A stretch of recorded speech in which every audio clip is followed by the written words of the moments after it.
Egypt دنیا کی پہلی بڑی سپر پاور فرعون کی سٹی. اسی ایجپٹ کے بارے میں آپ صلی اللہ علیہ وسلم نے اپنی وفات سے پہلے کلیئرلی بتا دیا تھا کہ تم مسلمان ضرور ایک دن ایجپٹ کو فتح کرو گے، لیکن یاد رکھنا جب تم ایجپٹ کو فتح کرو تو وہاں کے عام لوگوں کے ساتھ نیکی سے پیش آنا، کیونکہ وہ تمہارے رشتہ دار ہیں. ناؤ آپ صلی اللہ علیہ وسلم کی وفات کے کچھ ہی عرصے بعد مسلمانوں نے عمر بن خطاب کی لیڈرشپ میں رومن اور پرشین امپائر کو ہرا کر ان سے یہ سارے علاقے فتح کر لیے. لیکن جیسے ہی مسلمانوں نے یہ سارے علاقے فتح کیے، اچانک یہاں پر ایک بہت بڑا مسئلہ ہوا. ان نئے علاقوں میں ایک بہت ہی خطرناک بیماری طاعون ہر طرف پھیل گئی، جس سے مسلمانوں کی سپیڈ تو ختم ہو ہی گئی، لیکن اس بیماری سے مسلمانوں کے سارے بڑے جنرلز شہید ہو گئے. اور نئے جنرلز کو چانس ملا کہ وہ آگے آ کر مسلمانوں کو لیڈ کر سکے. تو اب ان بڑے جنرلز کے شہید ہونے کی وجہ سے حضرت عمر نے ان علاقوں میں نئے جنرلز لگائے اور یہاں پر مسلمانوں کا آرمی چیف عمر بن عاص رضی اللہ تعالیٰ عنہ کو بنایا. عمر بن عاص کے آرمی چیف بننے کے بعد آہستہ آہستہ یہ بیماری ختم ہو گئی، اور جب حضرت عمر کو مدینہ میں اس کا پتہ چلا تو وہ خود حالات کو کنٹرول کرنے کے لیے مدینہ سے مسلمانوں کی فوج کی طرف گئے. لیکن آف کورس جانے سے پہلے انہوں نے مدینہ اور پورے عرب کا کنٹرول حضرت علی رضی اللہ تعالیٰ عنہ کے حوالے کیا. مطلب آف کورس اگر حضرت عمر کو اس سفر میں کچھ ہو جاتا تو آٹومیٹکلی حضرت علی رضی اللہ تعالیٰ عنہ اس پوری امپائر کے نئے خلیفہ بن جاتے. جیسے ہی حضرت عمر سیریا پہنچے، وہاں ان کی ملاقات نئے آرمی چیف عمر بن عاص سے ہوئی، اور انہوں نے خلیفہ عمر کے سامنے ایک نیا زبردست پلان رکھا کہ اب ہمیں رکنے کے بجائے ایک نئی دنیا کی طرف جانا چاہیے، ایجپٹ. اور وہی ایجپٹ ہی کیوں؟ مسلمان تو رومن امپائر کے کیپٹل کی طرف بھی جا سکتے تھے، کیونکہ ایجپٹ کوئی عام علاقہ نہیں تھا، اور پچھلے ہزاروں سال سے ایجپٹ دنیا کے سب سے رچ علاقوں میں سے ایک تھا، جس کی طاقت کو قرآن میں بھی بار بار ایکسپلین کیا گیا ہے. لیکن آخر ایجپٹ اتنا پاورفل بنا کیسے؟ آج سے 5000 سال پہلے دنیا کے حالات کچھ ایسے تھے کہ دنیا کی سب سے امپورٹنٹ چیز صرف ایک ہی تھی، پانی. اور جس کے پاس دنیا میں سب سے زیادہ پانی ہوتا تھا وہی پوری دنیا پر راج کرتا تھا. اینڈ آف کورس اس زمانے سے لے کر آج تک دنیا کی سب سے بڑی ریور ایجپٹ میں ہی تھی، نائل ریور.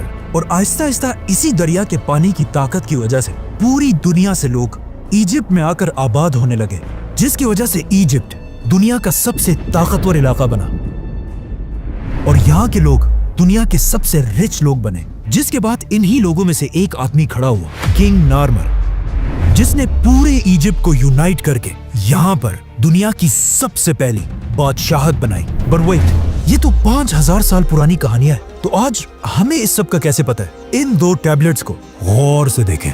آج تک آپ نے زندگی میں جتنی بھی ایجپشن رائٹنگز دیکھی ہیں، ان سب میں دنیا کی سب سے پرانی ایجپشن رائٹنگز یہی 2 ٹیبلٹس ہیں، جس میں کنگ نارمر کو کلیئرلی دیکھا جا سکتا ہے. آہستہ آہستہ یہی ایجپشین امپائر طاقتور ہوتی گئی، اور اگلے 1000 سال تک ایجپٹ ہی پوری دنیا پر راج کرتا رہا. 1000 سال تک دنیا کی سپر پاور رہنے کے بعد اب ایجپشین فرعونوں کو یہ بات کنفرم ہو چکی تھی کہ ان سے بڑا اس پورے یونیورس میں کوئی بھی نہیں ہے. جس کے بعد پہلی بار انہوں نے ایک ایسا دعویٰ کیا جو ان سے پہلے کسی نے نہیں کیا تھا. ایجپٹ کے فرعون نے اپنے آپ کو بادشاہ نہیں بلکہ خدا کہا، اور ان فرعونوں نے ایجپٹ میں ایک ایسا ریلیجن بنایا کہ فرعون تو دنیا میں ایک خدا ہے، لیکن تم عوام صرف اور صرف تبھی جنت جا سکتے ہو جب تک تم اپنے خدا فرعون کے غلام رہو، تاکہ کبھی بھی ایجپٹ کے لوگ فرعون کے خلاف بغاوت نہ کر سکے. تو اب پورا ایجپٹ فرعونوں کی عبادت کرنے لگا. لیکن آہستہ آہستہ ان فرعونوں کے ریلیجن میں بھی کچھ چینجز آنے لگی، اور آخر یہاں پر ایک بہت ہی عجیب کانسیپٹ آیا کہ ہر فرعون خدا نہیں ہے، بلکہ صرف وہی فرعون خدا رہے گا جس کا جسم اس کے مرنے کے بعد بھی ہمیشہ کے لیے ٹل دی اینڈ آف ٹائم بالکل ٹھیک ٹھاک رہے.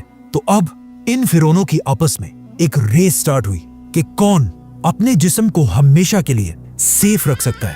تو اب فرعون اپنے جسموں کے ساتھ ایکسپیریمنٹس کرنے لگے، جس سے دنیا میں پہلی بار ممیز کا کانسیپٹ آیا. تو اب جیسے ہی کوئی فرعون مرتا تھا تو اس زمانے کے سرجنز سب سے پہلے اس فرعون کے جسم سے سارا خون نکال دیتے تھے، اور اس کے بعد उस फिरौन की नाक में एक कुंडा, एक हुक डालकर उसके दिमाग को उसके नाक से ही बाहर खींच लेते थे, जिसके बाद उसके जिस्म से सारे ऑर्गन्स, लंग्स, जिगर, गुर्दे सब निकाल लिए जाते थे, लेकिन सिर्फ दिल को बिल्कुल सेफ एक जार में रख दिया जाता था। जिसके बाद इस फिरौन के खाली जिस्म को बहुत ही केयरफुली अगले 40 दिन के लिए पानी में रख दिया जाता था, और इस पानी में एक स्पेशल नमक मिक्स किया जाता था। 40 दिन के बाद फिरौन को निकालकर उसके खाली जिस्म को रेत से भर दिया जाता था, ताकि वो हमेशा के लिए अपने सही शेप में रहे। और फिर फाइनली फिरौन के जिस्म पर तेल और हनी लगाकर उसके जिस्म पर हमेशा के लिए व्हाइट पट्टियां बांधी जाती थी, और फिर उसे एक बहुत ही महंगे ताबूत में बंद कर दिया जाता था। इस ताबूत में फिरौन के जिस्म के साथ साथ खाने पीने की चीजें, बहुत सारा सोना, और मोस्ट इम्पोर्टेंटली उसका दिल उसके साथ दफना दिया जाता था। आहिस्ता आहिस्ता मरने के बाद हर फिरौन अपनी मम्मी बनाने लगा, और ये बिल्कुल एक आम सी बात बन गई। तो अब मरने के बाद खुदा बनने की ये रेस मम्मी से भी आगे निकल गई, और आने वाले नए फिरौन सिर्फ मम्मीज ही नहीं बल्कि अपने मम्मीज के ऊपर बड़ी बड़ी बिल्डिंग्स बनाने लगे, जो पहले तो सिर्फ नॉर्मल बिल्डिंग्स और टेम्पल्स थे, लेकिन आहिस्ता आहिस्ता ये बिल्डिंग्स बड़ी होती गई, और इस तरह दुनिया में पहली बार पिरामिड्स का कॉन्सेप्ट आया। तो अब जो भी फिरौन मरता था वो अपनी मम्मीज पर एक से बढ़कर एक बड़े बड़े पिरामिड्स बनाने लगे, और हर फिरौन ये चाहता था कि उसका पिरामिड पिछले फिरौन से भी बड़ा पिरामिड हो। और आहिस्ता आहिस्ता ये पिरामिड्स इतने बड़े हो गए कि आखिर एक फिरौन खुफू ने आज से 4,500 साल पहले दुनिया का सबसे बड़ा पिरामिड बनाया, the great pyramid of Giza. जब ये पिरामिड बनाया गया, ये उस जमाने में दुनिया की सबसे बड़ी बिल्डिंग थी, और अगले 3,500 साल तक दुनिया की सबसे बड़ी बिल्डिंग का टाइटल इसी पिरामिड के पास था। लेकिन 3,500 साल बाद आखिर इस पिरामिड का रिकॉर्ड लंदन के इस चर्च ने तोड़ दिया। लेकिन ये चर्च भी ज्यादा अरसा अपनी जगह पर खड़ा नहीं रह सका, और इसके गिरते ही पिरामिड दोबारा दुनिया की सबसे बड़ी बिल्डिंग बनी। लेकिन आने वाले वक्तों में आईफल टावर और बाकी बिल्डिंग्स ने पिरामिड्स का ये रिकॉर्ड तोड़ दिया। आज दुनिया की सबसे बड़ी बिल्डिंग बुर्जुल खलीफा है, वी ऑल नो दैट, जिसकी हाइट तो सबसे ज्यादा है, लेकिन वजन के हिसाब से अगर 12 बुर्ज खलीफा को मिला लिया जाए तब भी ये एक पिरामिड ज्यादा भारी है। मतलब ये पिरामिड इतना बड़ा है कि इस पिरामिड के अंदर 2000 बड़ी बड़ी ट्रक्स आसानी से पार की जा सकती है। नाउ सारे फिरौन ये पिरामिड्स तो बना ही रहे थे, लेकिन इन पिरामिड्स को बनाते हुए उन्हें इस बात का पता नहीं चला कि इनको बनाने के लिए बहुत ज्यादा पैसा खर्च होता था। इसीलिए ये पिरामिड आज दुनिया का सबसे बड़ा पिरामिड है, और इस पिरामिड के बाद आने वाले पिरामिड्स का साइज आहिस्ता आहिस्ता छोटा होने लगा। और सिर्फ पिरामिड्स ही नहीं बल्कि इन पिरामिड्स की वजह से पूरी इजिप्ट की इकोनॉमी भी कमजोर होने लगी, और हजारों साल में पहली दफा ऐसा लग रहा था कि फाइनली इजिप्ट अपने सुपर पावर होने का टाइटल खो देगा। जैसे इजिप्ट की इकोनॉमी बहुत ही कमजोर हुई, ये एग्जैक्टली वही टाइम था जब मिस्र के बाजार में एक छोटा सा बच्चा गुलाम बनाकर बेचा जा रहा था। लेकिन ये बच्चा बाकी सारे बच्चों से बिल्कुल डिफरेंट था, मतलब उस जैसा खूबसूरत वहाँ कोई भी नहीं था, जिसकी वजह से इस बच्चे को मिस्र के एक बहुत ही पावरफुल मिनिस्टर ने अडॉप्ट कर लिया, और फिर आगे जाकर यही गुलाम बच्चा यूसुफ अलैहिस्सलाम पूरे इजिप्ट का प्राइम मिनिस्टर बना।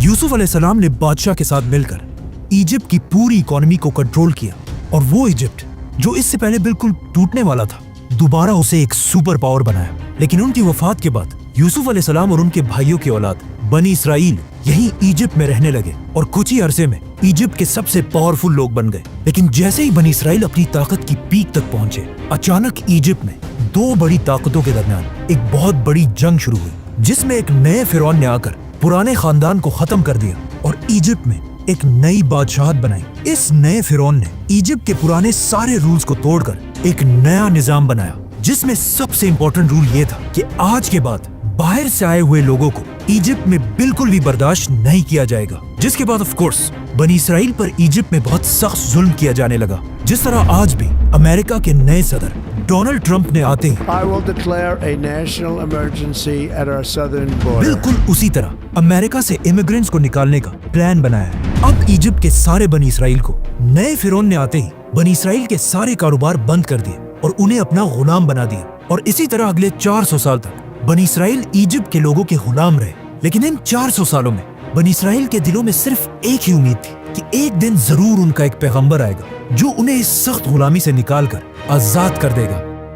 और एग्जैक्टली ऐसा ही हुआ। 400 साल बाद अचानक एक दिन फिरौन के पास एक नजूमी आया और उसने आकर फिरौन को बताया कि बहुत जल्द इजिप्ट की जमीन पर एक बच्चा पैदा होगा जिसका ताल्लुक बनी इसराइल के खानदान से होगा, जो तुम फिरौनों की इस 3000 साल की एम्पायर को खत्म कर देगा।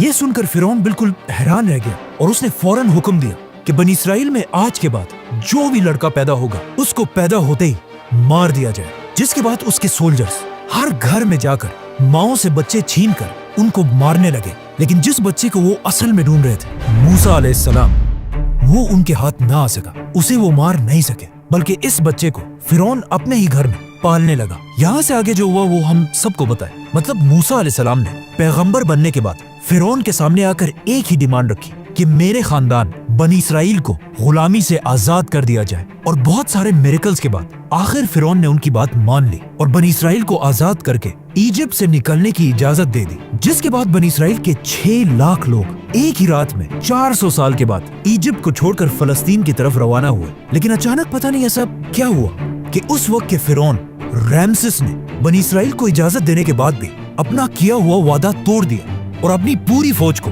जंग के लिए तैयार होने का हुक्म दिया। जिसके बाद रैमसेस अपनी फुल ताकत के साथ मूसा अलैहिस्सलाम का पीछा करने लगा। लेकिन जैसे ही वो बनी इसराइल को खत्म करने के लिए उनके बिल्कुल करीब पहुंचा, एग्जैक्ट उसी वक्त अल्लाह ने मूसा अलैहिस्सलाम और बनी इसराइल को बचा लिया और रैमसेस, फिरौन और उसकी पूरी फौज को इस पानी में गर्क कर दिया। अब यहाँ पर एक बहुत बड़ा मसला है कि मूसा अलैहिस्सलाम का जिक्र इजिप्ट की पूरी हिस्ट्री, टैबलेट्स, राइटिंग्स में कहीं भी नहीं है। मूसा अलैहिस्सलाम की स्टोरी हमें सिर्फ बाइबल और कुरान में मिलती है, लेकिन एक चीज हिस्ट्री और इन आसमानी किताबों में कॉमन है। मतलब आज दुनिया का हर हिस्टोरियन इस बात को मानता है कि मूसा अलैहिस्सलाम के दौर के फिरौन रैमसेस के मरने के बाद इजिप्ट कभी भी दोबारा अपने पैरों पर खड़ा नहीं हो सका। मतलब मूसा अलैहिस्सलाम ने सिर्फ एक फिरौन को नहीं बल्कि इजिप्ट के पिछले 3000 साल की हुकूमत को हमेशा के लिए खत्म करने की शुरुआत की थी।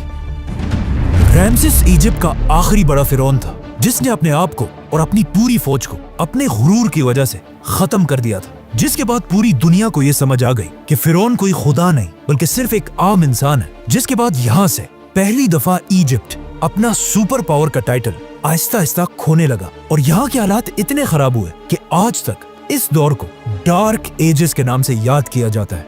जिसके कुछ ही अरसे बाद इजिप्ट के पास फलस्तीन में दुनिया की एक नई सुपर पावर सामने आई जिसके बादशाह का नाम था सुलेमान अलैहिस्सलाम। इसी तरह आने वाले वक्तों में इजिप्ट की ताकत कमजोर होती गई और इतनी कमजोर हुई कि बहुत सारी एम्पायर्स ने यहाँ पर हमला करके इसे फतह किया, जिनमें से एक बादशाह का नाम था अलेक्जेंडर द ग्रेट। लेकिन अलेक्जेंडर द ग्रेट की एम्पायर के बाद फाइनली एक नई super power the great Roman empire ने आखिर इजिप्ट को फुल ताकत के साथ फतह किया और अगले 600 साल तक रोमन एम्पायर ही इजिप्ट पर राज करती रही और कोई भी उनसे इजिप्ट छीन नहीं सका। लेकिन अब फाइनली 600 साल के बाद रसूलुल्लाह सल्लल्लाहु अलैहि वसल्लम की हदीस के पूरे होने का टाइम आ चुका था और मुसलमान उमर बिन खत्ताब की खिलाफत में रोमन एम्पायर से इजिप्ट छीनने के लिए उसके दरवाजे पर खड़े थे। सब्सक्राइब।